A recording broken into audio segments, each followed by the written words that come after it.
On this episode of That Kingsville Podcast, we go deep. It's a municipal election year. We're going to dive deep into the terms, conditions, rules, what you can do, what you can't do. In the weeds. We're getting the weeds. And then, some of the reasons why somebody should, put their name in the hat and run. Or shouldn't. Or shouldn't, right? So we're going to talk about some local business closures, which is rather unfortunate given the scene. And then some local community group news, all that and more on this episode of That Kingsville Podcast. That Kingsville Podcast proudly brought to you by Kingsville Brewery. Woo!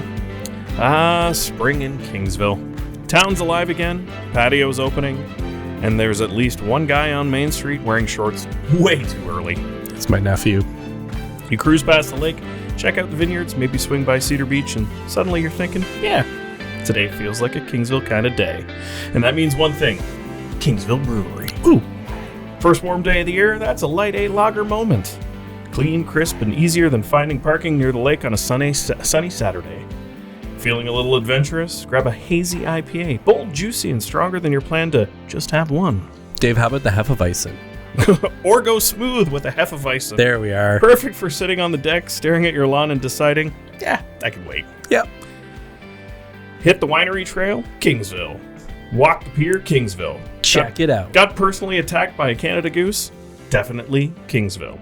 Brewed right here in town, it's made for backyard hangs, dock sunsets, and those nights that start with a quick one and end with, how is it 11:30? Check out the full lineup at kingsvillebrewery.com. Oh, do we have a late night here, feller? Hey, when you're drinking Kingsville. Oh, did we have a late night? No, I said AM though, like AM. 11:30 AM. I don't know what you could accomplish. When do you start? Oh, hey. Check out the full lineup at kingsvillebrewery.com. Again, Stout's a good breakfast beer. Oh, it is. It eats like a meal. Free delivery in Windsor and Essex County. Kingsville Brewery, locally made, locally enjoyed, and probably already in your neighbor's fridge. Thank you, Kingsville Brewery, for supporting That Kingsville Podcast. Pour that on your cornflakes. Oh, beer cornflakes. Welcome to That Kingsville Podcast. I'm your host, Dave. With me today, special guest, Kevin Black. My name's Kevin. Stephen Hansen. Gentlemen, it's a weird week. We're just post-Easter. I know you're having like a rough week and whatnot. It's deep in the farm. Yeah. Leah Maria's does open April 9th for all those that are... tomorrow. Oh, is it tomorrow? Oh, my gosh. Yeah. Oh. We're recording on Wednesday. It's open. Yeah, go to Leah Maria's for all your farm market needs. Fresh produce. We better get some free stuff for this free plug. What do you think I'm angling for? Yeah, keep going. We got Kingsville Brewery on the hook. Let's go. You get me for free. Yeah, we do. Yeah.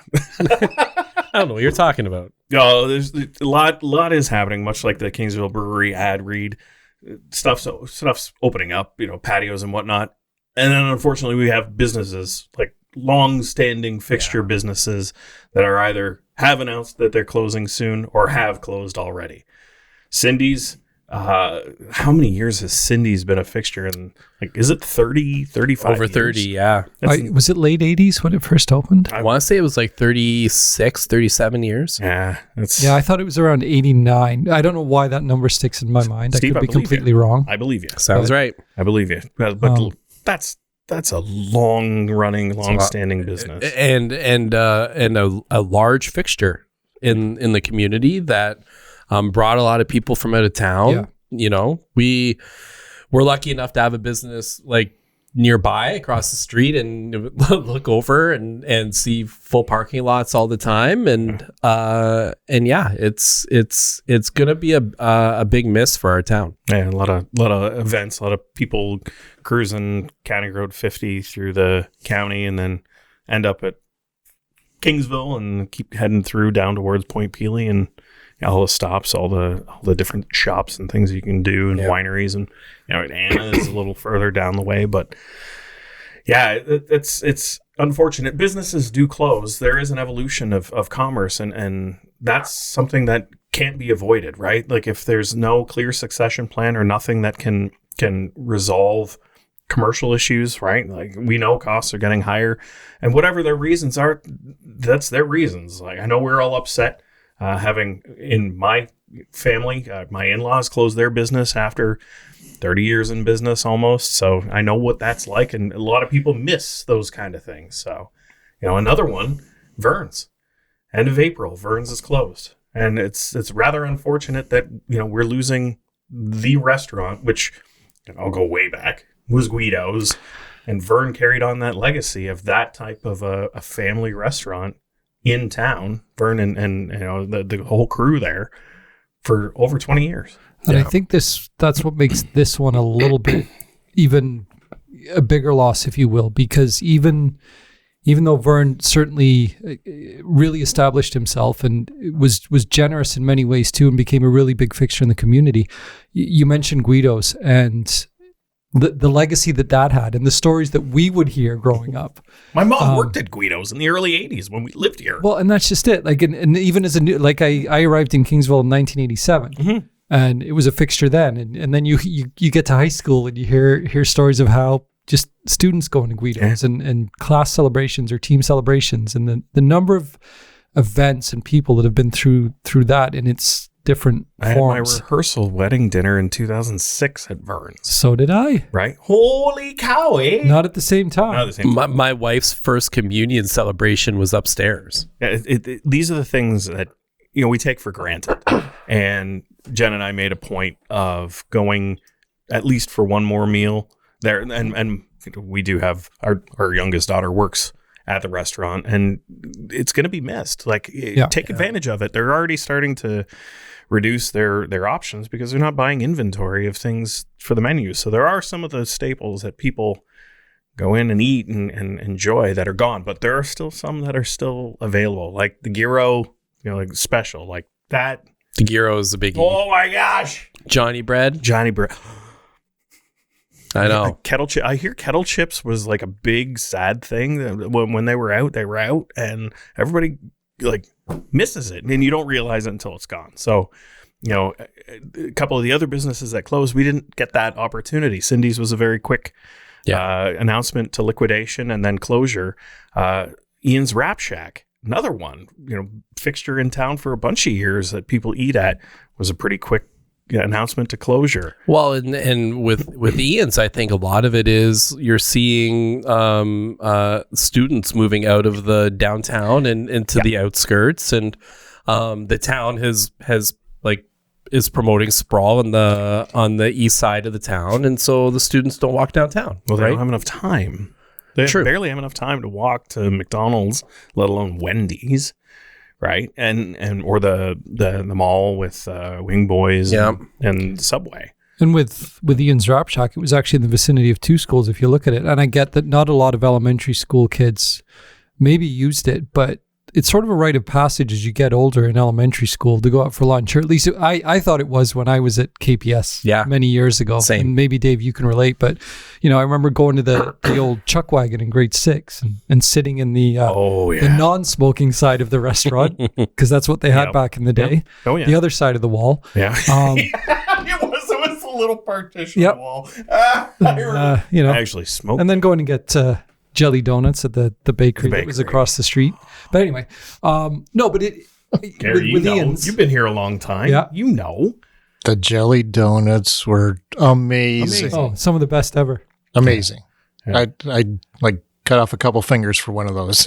Well, what was the name of the bakery? Kingsville Bakery. Kingsville Bakery. Yeah. But you'd walk in and get a bag of a half dozen, and you were like the most popular kid because everyone would just want half. And oh my gosh. Yeah. But these are the things that help build a community, right? These are pillars in a community. The restaurant that can be multifaceted with any kind of function or facility. Hey, it was a good stop on our pub crawls. Oh my gosh. It's a little bit too much of Dave's private life. I remember and then don't remember a St. Patrick's Day there very early on in the mid-aughts. But that was the safe place where everybody was able to convene, right? I was probably there because they used to do their St. Patrick's celebrations with the radio station. So we would be on location doing events there on St. Patty's Day. I'll take your word for it. I could not tell you. Sorry, Mom. But yeah, I'm an adult. now. And then we lose other businesses around town, like the gelato store in town, which was fantastic because it gave Kingsville something new, something in addition to add to that whole uptown flavor. But for reasons, oh, come on, I had a pun that I didn't even realize. But I'm sure economics don't make it easy for a business like that, especially when in the winter months, right? Like for whatever reasons that people have to close. That's not what we're discussing. That's their own personal and private matter. But what it does is it should clue people in to take advantage of the opportunities and the businesses that we have in a local environment in the moment, or rather than. And Ernie's was and I'm sure still is. I haven't shopped for furniture or appliances lately. They were fantastic for that. And I remember talking to Mr. DeMars one time buying a washer dryer set. And I said, Ernie, I just come to you because I know that even if I drive up to Windsor, it's not going to be more expensive. And you've helped me when I've had things in need of service, and you've sent your guys out quickly. But beyond that customer service, these are the threads that you weave through a town, and that what build a community.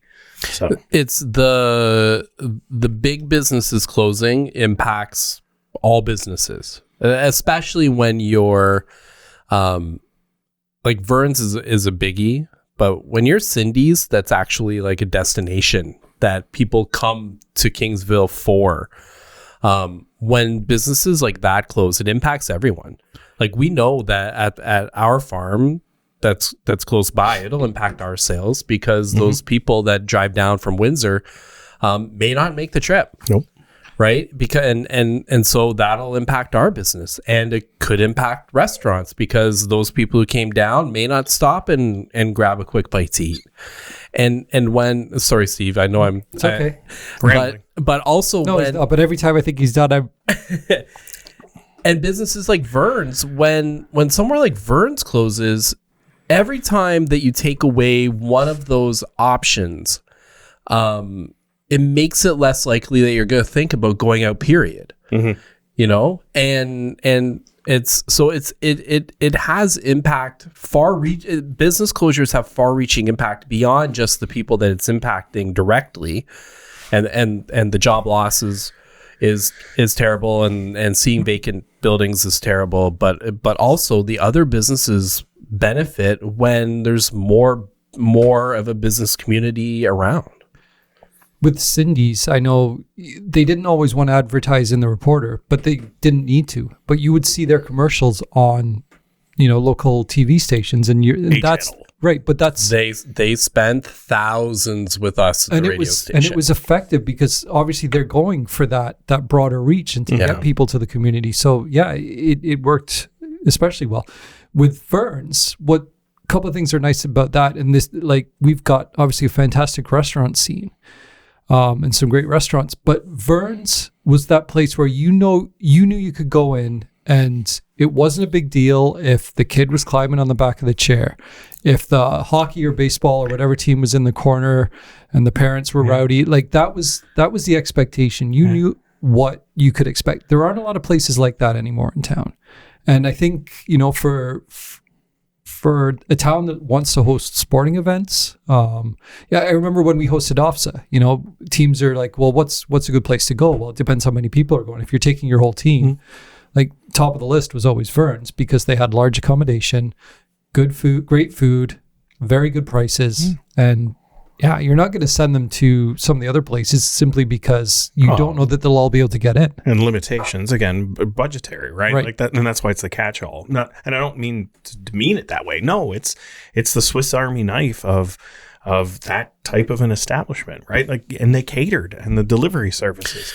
Those are huge things that you lose. Yeah, the catering is huge too, because like the meals that he would put out the back door if you were at a community function, a not-for-profit, funerals. Like I know he catered my mom's. Like it's the other parts of events of livelihoods that they were part of, that you don't even think of until you start digging into it. It's like, okay, well then also that's one less catering option that's available in town, right?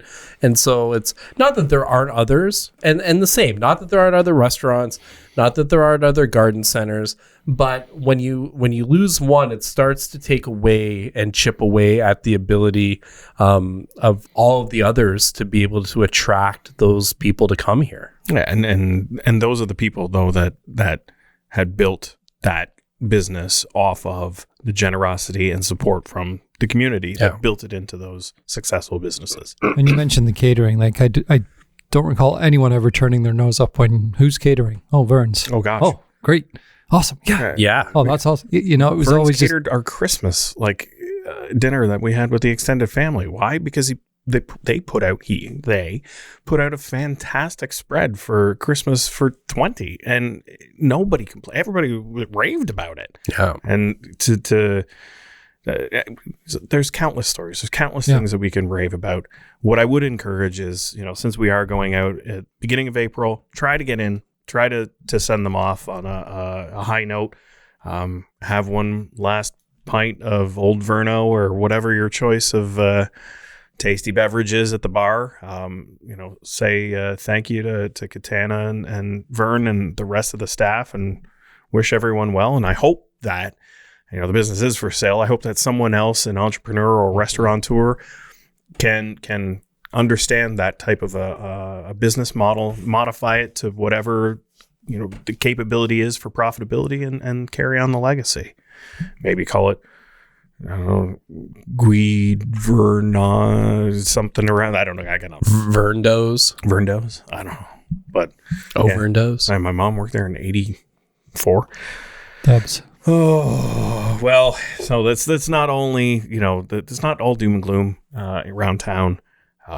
We are in a municipal election year, ladies and gentlemen. Are you sure it's not all doom and gloom? Not yet. We're not getting there. No, well, globally, there's a lot of stuff. I mean, election, it's like, well, it's not exactly something that's on the tip of everyone's tongue or what they feel like reviewing on a moment's notice, but the 2026 municipal election and school board trustees does occur this fall. So there is eligibility, there's rules, and there's a few things. Town of Kingsville's website does have a whole subsection that lists everything that's going to happen and what you can and cannot do. So October 26th of this year's election day.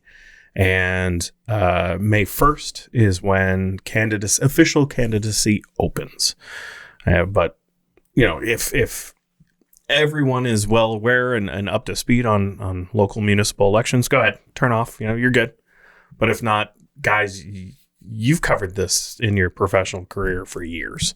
Steve, you brought me on, 2-3 terms ago? 3 elections ago, I believe, which would be 2016, 2014? 2014, I believe. To help out with the Meet the Candidates event, which is something that this podcast, through Gary's generosity and us helping facilitate, we've done for the past couple of election cycles to provide a venue and an equal time opportunity for each candidate to be able to present their platform to the community.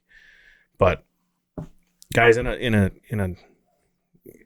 local town, like municipal elections, a lot of people criticize what it is and what it's about. But what do we have to do for a candidate? Like, what do you have to do in order to be eligible for running for a position? You need to be a registered voter. So typically means you need to own property in the town. You don't actually need to be a resident. You need to own property in the town. And then you need to be over 18. You can be 18. Oh yeah, 18 and over. Sorry, you're right. I'm nitpicking, but I don't want to turn away any 18-year-olds because we had one run for mayor several elections ago. Yeah, that's right. You do have to be a resident of Kingsville, though. You have to own property. Yeah, or own property. Yeah. So you could live in Leamington and own property in Kingsville and run for council in Kingsville. Right. And it's no, like that happens in Peely Island as a perfect example, right? So as long as you own property and you're 18 or over, you can run. And that's it. There aren't qualifications. It's not like, other than those, basically all you do is go fill out some paperwork, and then if you want to spend money, then there's rules around how you're allowed to spend money towards your campaign. If people give you money to allow you to go spend money on your campaign, you have to record that, and all of that documentation has to be provided to the town, and then you go and campaign, and it's not rocket science. Now, to do it well and properly takes some skill, some cachet. I'd say I never figured it out.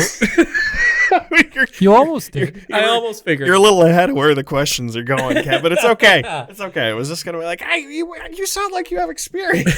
So here, the one thing that I think is important to get to touch on right out of the gate, because right now it's kind of an interesting time, right? Because you're people are starting to think about elections, but there's no official nominations yet available. So what does that mean? People at any time can say they intend to run. Yeah, you can do it today. For office. You could have said it a year ago. Yeah. You could have said it 5 years ago. I do not intend to run. Yeah, we'll put that out there. I'm not running. Nope. No. Don't ask anymore. No. Tried that. I'm good. We'll get there. So you are 100% allowed to say you intend to run. You can't say that you're a candidate. You're not a candidate. You haven't filed paperwork. You cannot spend any money towards your campaign. You can't order signs. You can't buy brochures.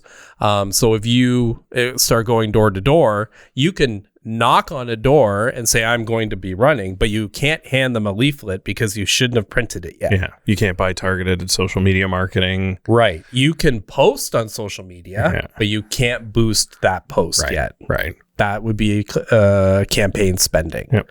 So there was some confusion, it seemed, around this, and I think maybe the town themselves were a little confused on how these rules operate.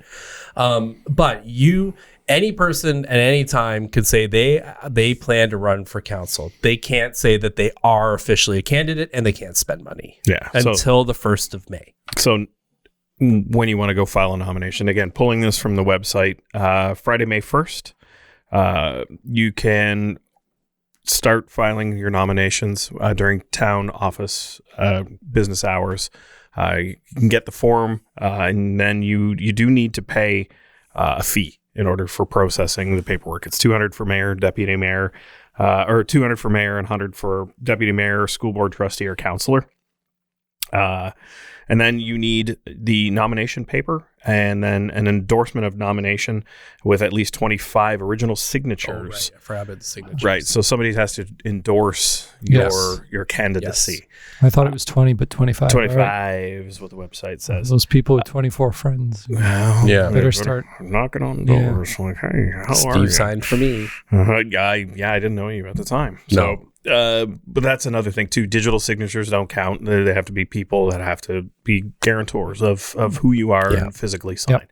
And then once all that's done, then the floodgates open within the rules of what is allowable and what is not allowable, right? There are limitations about signage, right? There's sign bylaws that we have in town. Not only that, but there's also applicability to where signs can be posted on properties. So you can't just willy-nilly plaster the entire town with your name and or banners or whatever have you. You have to follow within the rules. I won't get into that, but and then when that's done, then you like you said, you can fully campaign till your heart's content within those rules and that framework. Yeah. What's the deadline? Deadline is it September?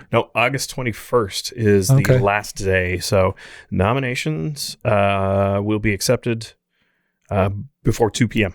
So on the Friday, August 21. And if I remember right, and I stand to be corrected on this, I think Kingsville sign bylaw now is that you can't put up signs until after that day.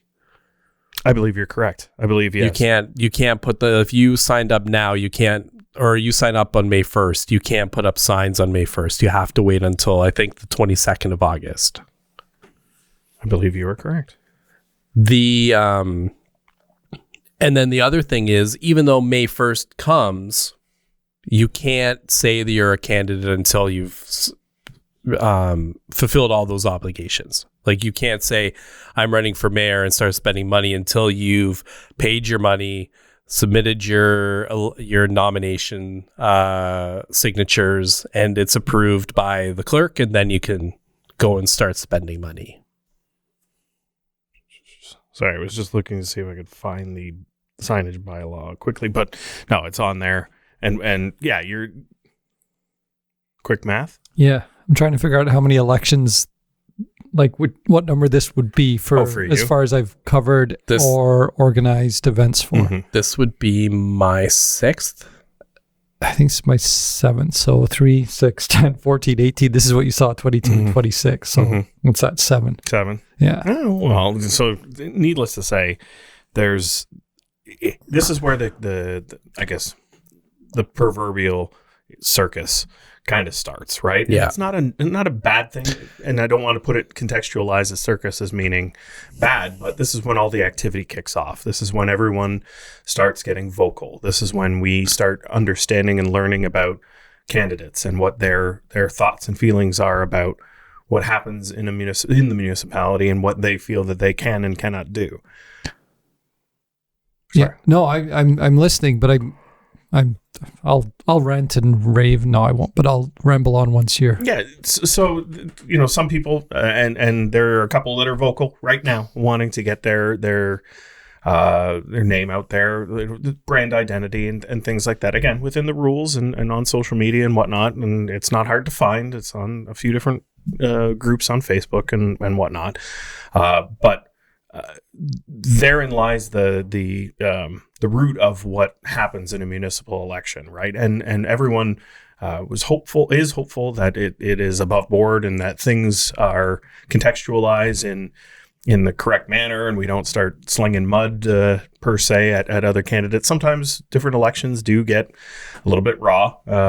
Some other municipalities within the county have had some pretty very raw, very contentious election periods. So, but we won't know until all the names are cast and all of the candidates are identified, and then the games begin of sorts.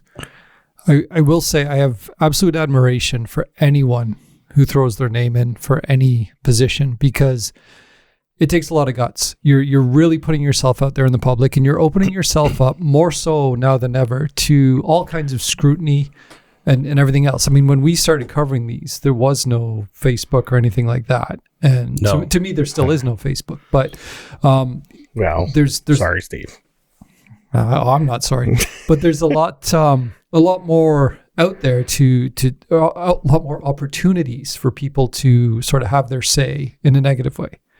You used to be knock on someone's door. They may have already made their decision, and they will say, "Okay, please get off my property." If they're being nice, they will politely do it. But having covered obviously 6 previous candidates' nights and events, I've certainly heard some doozies of answers for sure. I've seen people who've come in strong and you think they're doing well and sort of panic a little bit on those opportunities. But at no point have I ever thought, what are you doing here? Because what you're doing here is trying to provide a service to the community. You're putting yourself out there.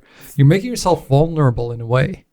And what you say won't always resonate with everybody, but the fact that you're willing to fight for what you believe in publicly, I think deserves admiration and certainly not scrutiny. If you want to scrutinize somebody for an answer or a response or a thought or an idea, then do that, but do it constructively. Don't go after them as a person or anything like that, which is what I don't want to see in elections, right? I don't want to say, oh yeah, I remember you 20 years ago when you did this in high school. No, that's irrelevant. But I don't think this is a good idea because, and outline some points, sure, To me, that's fair, and that's backing it up. And then they have the opportunity for a rebuttal to say, okay, I see your points, but this is why I believe in this. And I would love a perfect election like that, where people can actually, in a way, support one another. I don't like your idea, and this is why I don't like your idea. Well, this is why my idea might work. Let's do that, please. Especially municipally in a small town. And as much as people don't believe that elections matter, they do. And we've seen a lot of there's always the naysayers about why my vote doesn't count. The municipal election is the most important out of all of them. Correct. Yeah, it's true. Correct, because it has direct impact on you and your local community. We're going to have not just councilors and mayors, but school board trustees. And there's in Kingsville, I'm sure there's going to be some very strong feelings about that election. Mm-hmm. And which there hasn't been a whole lot of light shone on school board trustee elections in the past. It's for those candidates, it's always typically difficult for them to get their message out. And so I think that it's perfect examples of making sure that the people that you tick a box beside, you have an understanding of what their platforms are, how they feel about different issues, what you have an understanding for yourself, what issues are important to you, and then ask candidates about those issues. There are a lot of negatives about social media when it comes to politics, for sure. But the one good thing is, I think back when we were covering council, we could see who those councilors and those mayors were, or even candidates if it was election time. And I know for myself, and I know Steve, you're a fantastic reporter too. Yeah. What I would always try to do is talk about decisions and try to filter out a bit of that person's, not personality, but you're not going to get into the muck of what's happening. We're now on Facebook, like the muck is all that people talk about. Yeah. But now I think people have a better understanding of the character and who the people are that are on those ballots or that are their represented members. And I do think that piece of it is a positive. It's a shame that every one of those discussions has a tendency to veer into negativity, which is one of the reasons why I can't imagine running again anytime soon. Because it's very difficult to have a constructive dialogue with someone. But what social media does allow is to have an understanding of who those people are, what they've done in the past, how they've voted. You can go look at comments that they've made, and you can see whether or not their feelings or the way that they voted or how they talk about issues or the issues that are important to them that they post often about, if those align with you or not. Similarly, if you're a candidate or you want to be a candidate, if you're putting name in the ring, please do your research. Don't run for council thinking, I'm going to run for council because I think I can make a difference. Yeah. Just based on that. Or don't run for council thinking my name's Steve. Joe Smith, and no disrespect to Joe Smith, but all of them, and that's what's going to get me in. I'm gonna run for council because I want to change the criminal code of Canada. Sure, yeah, right. Like have an understanding of what you can actually do. Do your research. Either attend some meetings or watch them online. Find out what's really hitting a nerve with residents as far as what they want to see, what they need to see change.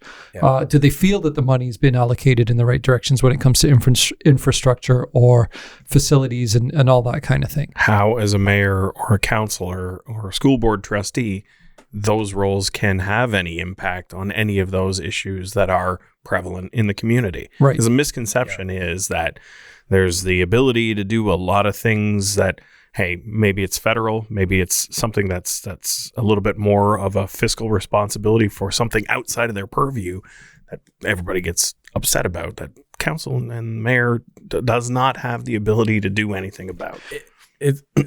Sorry, Steve.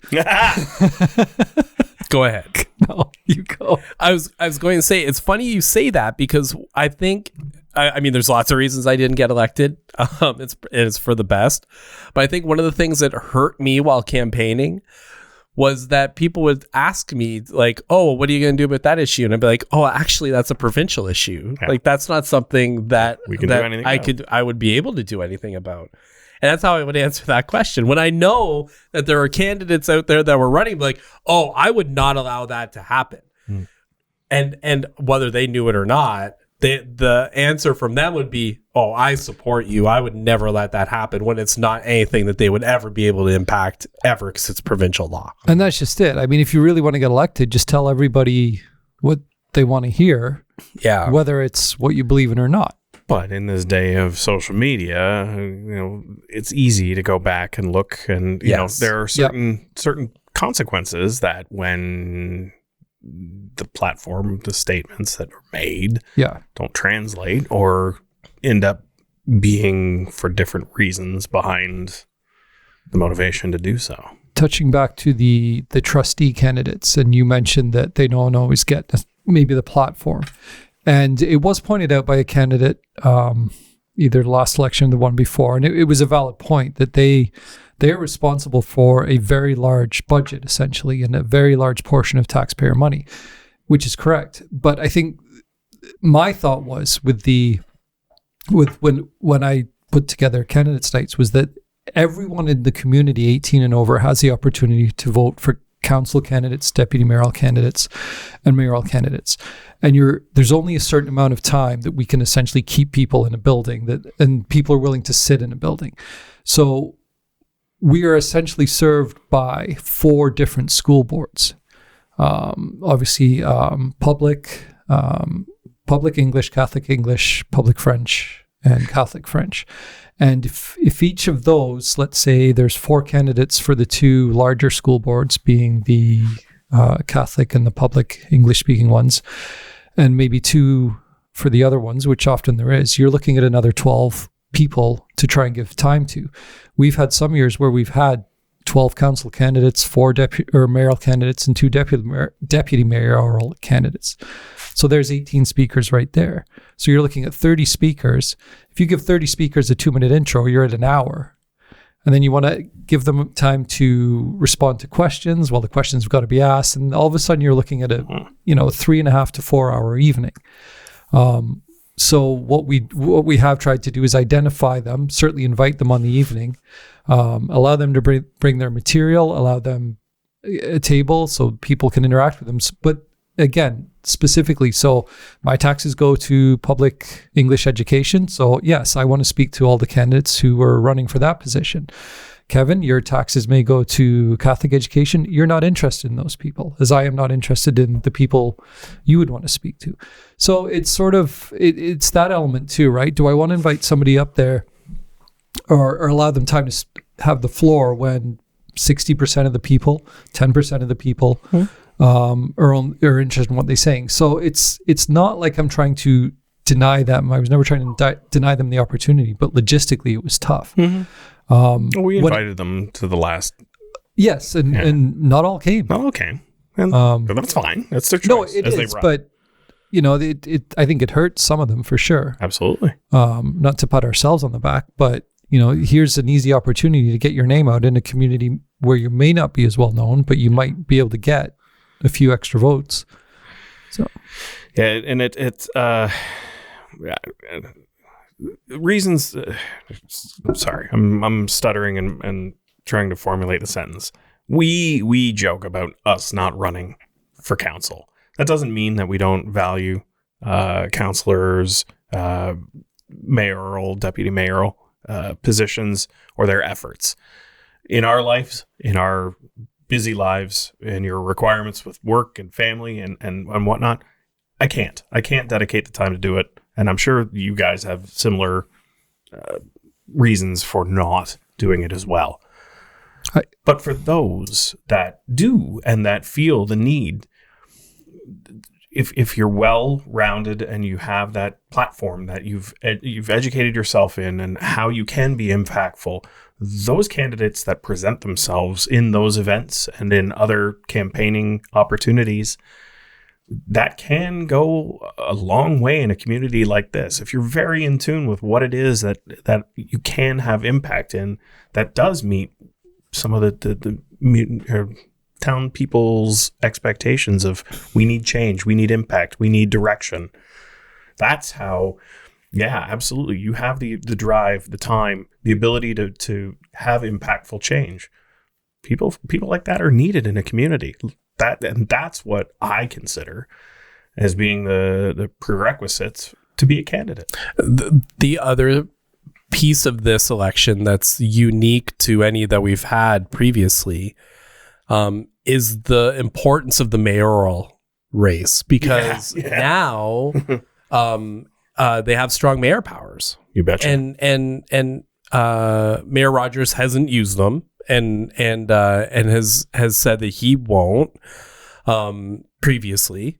But that's not to say that he couldn't he could always make a decision to change his mind if he so chose, or any of the other candidates could decide to use them.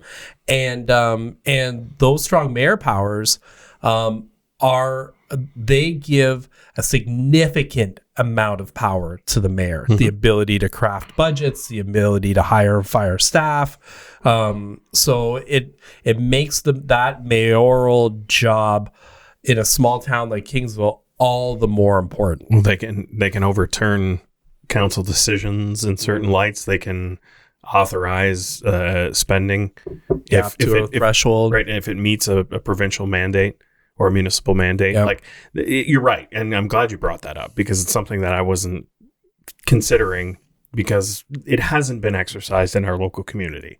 Like, I know that there are strong mayors within the province that have, to varying in Windsor. Yeah, correct. To varying degrees. I mean, Mayor Dilkins puts forward his budget. Yes, yeah, and sometimes it's for the best. Sometimes it's not. We're really very, I don't know, premature to see how strong mayoral powers have a longer lasting impact, because we're only 2 years into that authorization.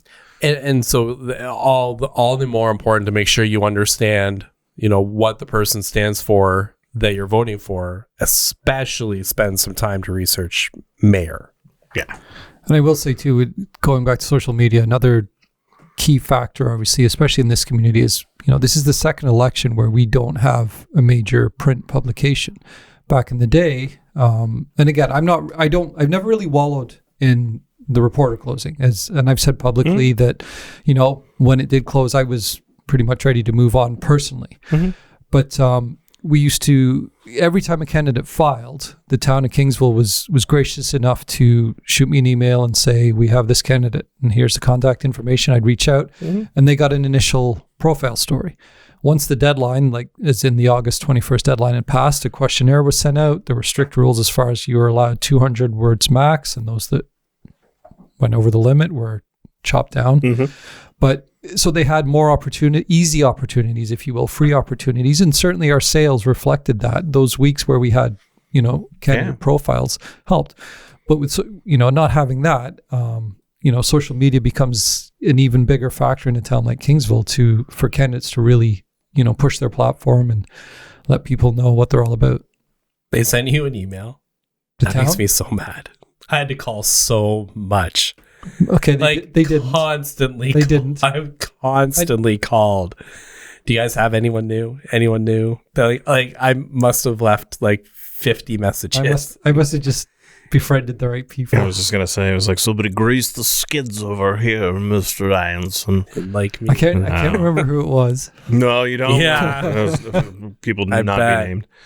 But yeah, these are things in a community that used to be the norm. That was how information was universally consumed. Now we don't. Now we have Facebook, Instagram, TikTok. I bet you this cycle, somebody will get on TikTok.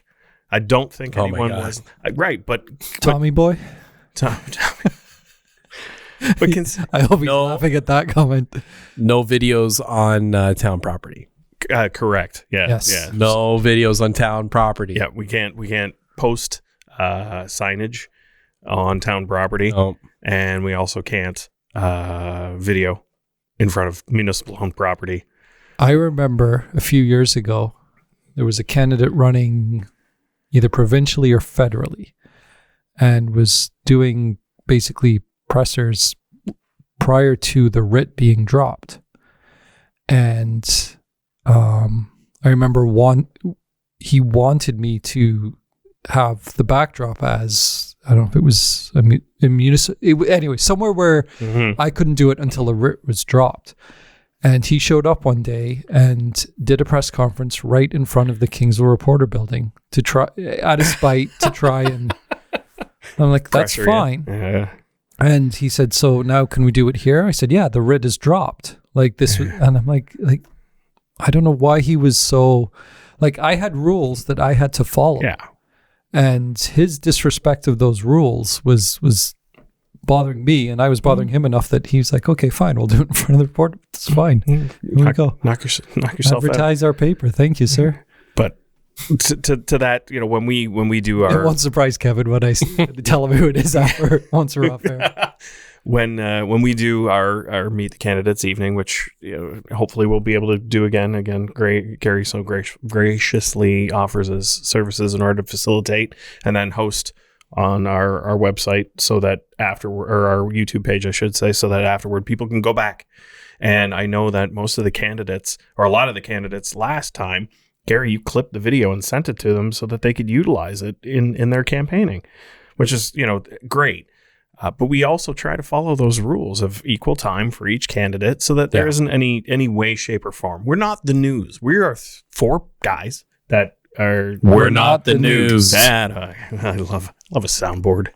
And we find the value in making sure that something like this can take the place of the newspaper and be able to reach not just that immediate audience that attend the event, but in an extended reach type of environment or media. So the 2022 election stats, I'm just going to recap it real quick, just because it'll be interesting to find out what 26 ends up being. Okay. And we did, and I can't remember what we said at our predictions. I can never remember. I can't even remember who we picked to win the college basketball, but I don't think any of us got that one. Michigan? I don't know. Did I say Michigan? I didn't say Michigan. I don't remember. know. Kansas. Or the Stanley Cup. What's that? Detroit? What? It's going to work. Toronto? Anyway. Sorry. In 2022, there in the town of Kingsville, eligible electors, so people who can vote, there was 16,955. Of those that voted, 8,510 people voted. So it's just a little over 50% of the eligible voters did actually cast a ballot. Not enough. Not enough, but it was. I think it was up from the previous. It's up from the previous year, but that should be around 60 plus %. You would hope, yes. It should, and and that's why we're talking about it now, right? Yep. Hey, candidacy opens. Let's start the conversation. It's not anything that is imminent immediately, but get in the mood of understanding, absorbing this information. So, last election, there were 3 candidates for mayor, which Dennis Rogers was elected. 3 candidates for deputy mayor, which Kim DeYoung was elected. Kim, I know, was elected handily, but what was the differential between mayoral? Yeah. So the vote count for Dennis Rogers, 3,182. For Tamara Stomp, it was 3,036. So we're talking 150 votes. So if you think your vote doesn't matter, 150 votes. 150 votes decided the mayor. And then councilors. So Tony Gaffin was the highest candidate with 5,285 votes. Then followed by Larry Patterson for 4,409. Thomas Neufeld was 4,188. All incumbents. And I think that should be noted. Yep. Because it's, and another reason why people need to do no disrespect. No, they're, great counselors. But again, I think sometimes it's based on name recognition. And I don't want to take away from any of those gentlemen, but sorry, go on. No. And then one of the 2 new councillors, Debbie Jarvis Chaussee with 3,443 votes. And then rounding out the fifth councillor position, Sherry Lowry with 3,316 votes. And then so what was the how many people what was the next the one? next one down would be Barry Wilson for 3,231. So between the fifth and sixth was 80.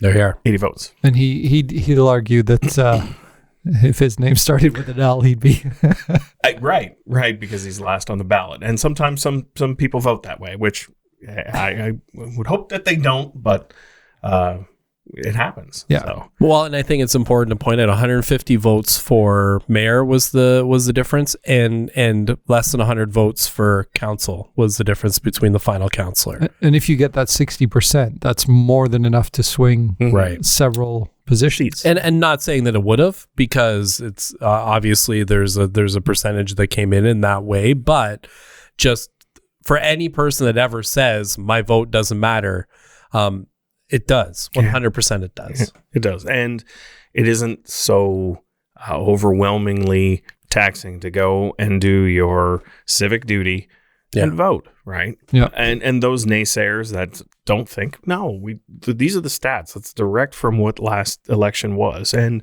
if you feel passionate about living in this community and you want to make sure that those that are carving the future and making the decisions that will have consequences and outcomes in years in the future for future generations, now's the time, right? This council here has a long-term strategy that they've been trying to work within and discussing. So, if this is what you're interested in and you think that that's the right direction, vote accordingly. If you think that there's change that needs to happen that isn't being addressed, vote accordingly.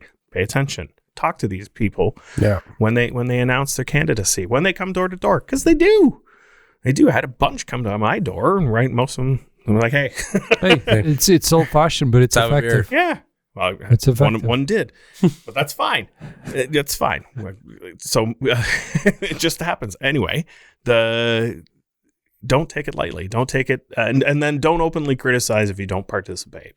And I don't mean participate by being an elector, but if you're really that passionate about something and you want to openly criticize, but you've not done anything to it, that's hurtful. That's hurtful for the community, not just the individual.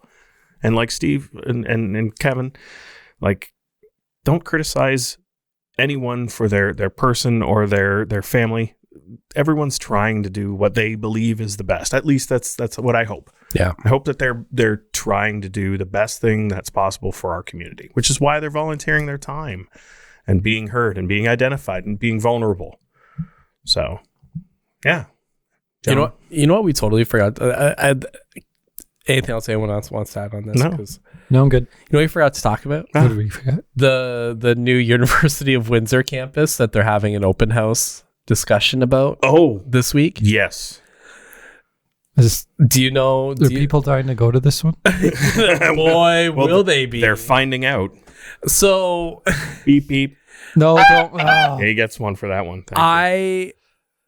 When I saw that an email come through in my email box that said that the town is partnering with the University of Windsor, I honest to God thought in my head, finally, someone has figured out that they need to open an ag tech school.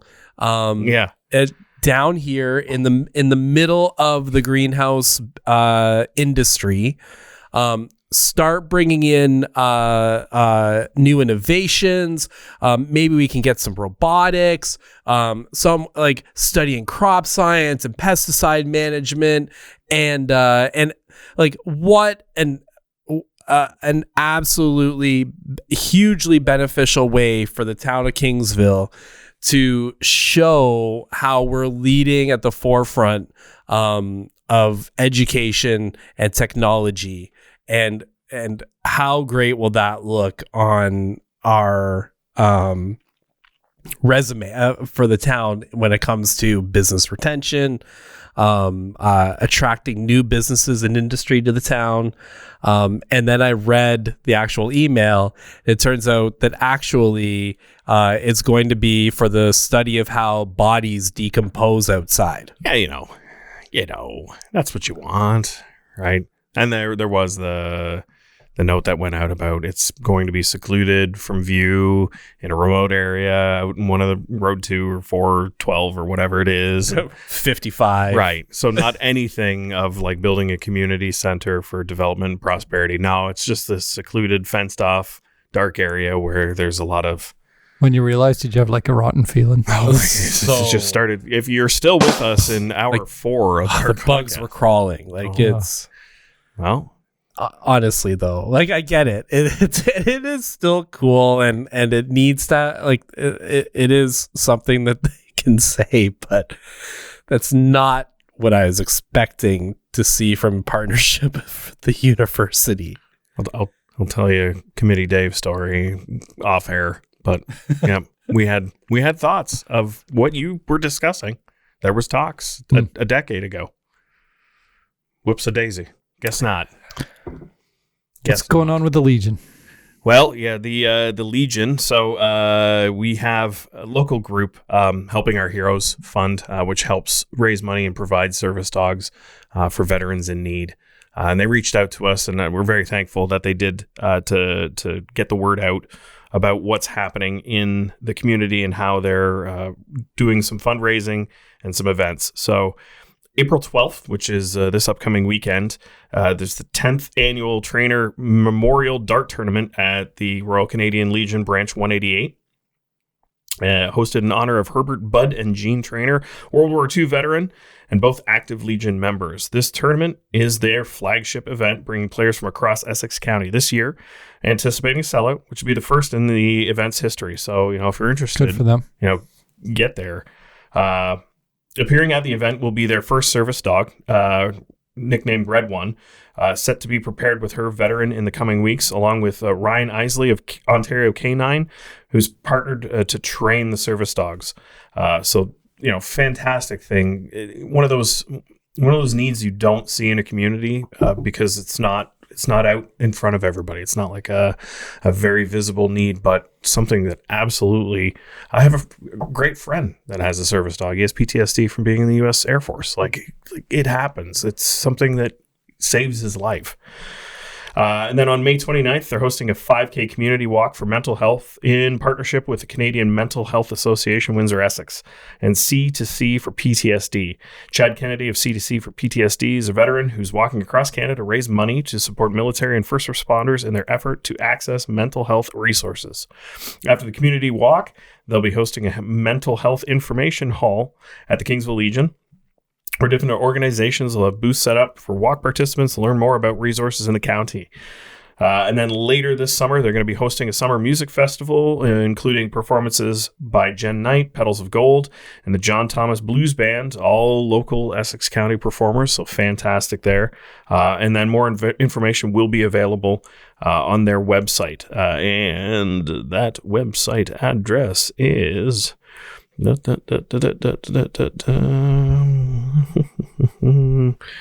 was it Helping Our Heroes Fund. So yeah, go check it out. They're on Facebook and Instagram and whatnot, but great local organization. Hopefully we can start to talk about this a little bit more and get their initiatives out there. So if you're interested in participating, Helping Our Heroes Fund in Kingsville, please do. Awesome. Lastly, a lot of fun. Lastly, we do have gigantic construction impacts for the town of Kingsville for the next 12 weeks. Oh, yeah. The next 12 weeks, County Road 20, west from Heritage, all the way to, the McCain side road? Yeah. Closed. Yeah, local traffic only. Yeah, water main replacement for the new subdivisions and the access road to Road 2. So, going to be difficult getting to Kingsville Golf and Country Club for a little while. But yeah, local access for the neighborhoods. But keep that in mind if you're going towards Harrow. You Take it easy along Heritage, please. Yes, please. Please. Last thing we need is It's a windy road. It's narrow. There's a lot of kids, a lot of families, a lot of people walking. Take your time. Yeah. So, there's our PSA. yeah. And Can you even get to Heritage? I don't even know if it's open that far. town. You'd have to. Is that where the beer like store? I think it's just past the beer store. just past the beer store? Yeah, I believe so. Can't close access to the beer store, can you? No, eh?